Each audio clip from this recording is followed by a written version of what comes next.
Alors comme vous le savez, le thème global de cette journée de la mutualité tourne autour d'un sujet qui nous concerne tous, celui de l'impact de l'environnement sur notre santé, impact dans deux domaines principaux, ceux de l'alimentation et de l'air intérieur que nous respirons. Perturbateurs endocriniens, pesticides ravageurs, particules polluantes, produits alimentaires intoxiqués, pas une seule semaine sans que l'on apprenne qu'un risque serait caché dans l'ombre de nos assiettes ou dans l'air que l'on respire.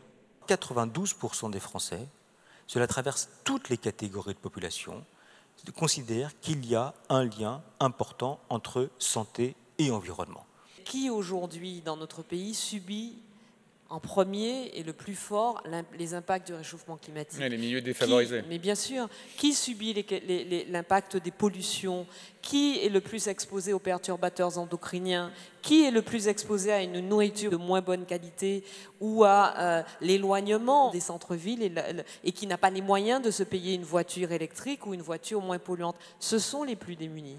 La probabilité que des enfants de grande section de maternelle soient touchés par l'obésité, on voit que la différence entre un enfant d'ouvrier et un enfant de cadre, c'est un rapport de 1 à 4. Les jeunes sont une cible marketing très importante pour les produits, des produits pas toujours tout à fait favorables à la santé, notamment les sodas, les produits sucrés, etc. Il faut bien mesurer que ce sont des inégalités qui, comme toujours avec les inégalités, sont des inégalités cumulatives. C'est-à-dire qu'elles ne se juxtaposent pas, elles ne s'additionnent même pas, elles se multiplient. Le monde de l'agroalimentaire doit prendre conscience de la responsabilité qu'il a vis-à-vis de cette explosion des maladies chroniques. Les questions de santé environnementale ne sont pas des questions contre lesquelles on peut se prémunir juste par un bon comportement personnel ou par l'interdiction de tel ou tel produit. En réalité, une multiplicité d'acteurs qui sont invités à confronter leurs arguments, leurs intérêts, etc. L'urbanisation du monde réduit beaucoup la surface agricole utile. La question se pose de savoir comment on va nourrir, non pas simplement nos enfants, mais les enfants du monde. Le traitement des eaux en raison de la présence dans l'eau de résidus de pesticides, nitrates, etc., ça coûte 50 milliards d'euros à la collectivité chaque année. Ça coûte 50 milliards d'euros.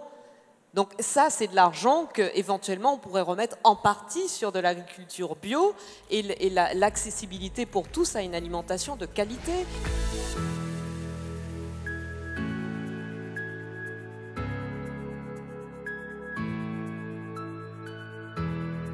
Alors évidemment, il y a l'alimentation et parmi les sujets qui nous concernent, il y a aussi l'air que nous respirons. Et il faut savoir que dans nos maisons, dans nos bureaux, dans les EHPAD, bref, dans nos intérieurs, il y a des poisons cachés. Ces poisons-là, on n'en a pas forcément conscience. La qualité d'air intérieur est 5 à 10 fois plus polluée que l'air extérieur.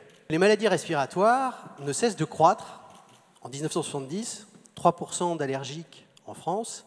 Aujourd'hui, 25%, et dans 30 ans, un Français sur 2. Il se dégage à l'intérieur d'un logement ou de locaux, c'est pas du tout uniquement les produits ménagers, c'est tous les produits qui ont servi à la construction, à la rénovation, la peinture, etc., la construction elle-même, tout l'ameublement. C'est un champ global sur lequel il faut effectivement agir.